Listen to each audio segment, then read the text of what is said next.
తిరుమల మోకాళ్ళ పర్వతం మీద మొక్కు తీర్చుకుంటూ అందరినీ ఎంతగానో ఆశ్చర్యానికి గురిచేస్తూ వచ్చేసిన కావ్య. అందరికీ తెలిసిన విషయమే. నిఖిల్ ఇప్పటికే బిగ్ బాస్ విజయం సాధిస్తూ అందరినీ ఆకట్టుకుంటూ వచ్చేశాడు. ఎన్నో కాంట్రవర్సీస్ని ఎదుర్కొంటూ విన్నర్ కావడం అనేది బిగ్ బాస్ హౌస్లో నిఖిల్కి సాధ్యమవుతూ కనిపించేసింది. ఇక ఎంతగానో ఇష్టపడ్డ కావ్యతో కూడా బ్రేకప్ స్టోరీని చెప్తూ బాధపడుతూ కనిపించేశాడు. బయటకు వెళ్ళాక కావ్యని ఎలా అయినా కన్విన్స్ చేసి తన లైఫ్లోకి తిరిగి తెచ్చుకుంటా అంటూ మాటిస్తూ వచ్చేశాడు హౌస్ లోపల. అలానే బయటకు వెళ్ళిన తర్వాత ఎంతో కోపంగా ఉన్న కావ్యాన్ని తన వంతు కన్విన్స్ చేసే ప్రయత్నాల్లో మొదలుపెట్టేశాడు. ఆ భాగంగానే రీసెంట్గా జరిగిన ఇటీవల ఫ్రెండ్ బర్త్డే సెలబ్రేషన్లో నిఖిల్, కావ్యలు ఒకటిగా కనిపించి అందరినీ ఆశ్చర్యాన్ని గురి చేశారు.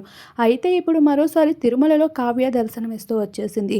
అది కూడా తిరుమల మోకాళ్ళ పర్వతం దగ్గర మోకాళ్ళ మీద ఎక్కుతూ మొక్కును చెల్లించుకుంటూ ఉంది. ఆ విజువల్స్ అందరినీ ఎంతగానో ఆకట్టుకుంటూ కనిపించేశాయి. అలానే నిఖిల్, కావ్యలు కలిసి ఉన్న కొన్ని విజిటింగ్ తిరుమల ఫొటోస్ కూడా బయటికి రావడం జరిగాయి. అయితే నిఖిల్ కోసమే కావ్య మొక్కును చెల్లించుకుంటుందని, తాను విన్నర్ కావాలని కోరుకున్నట్లు ఈ విషయాలని తన సన్నిహితులు సోషల్ మీడియాలో హల్చల్ చేస్తూ ఉన్నారు. ఏది ఏమైనా ఈ జంట మళ్ళీ కలవడం ఆనందంగా ఉంది అంటున్నారు తన ఫ్యాన్స్.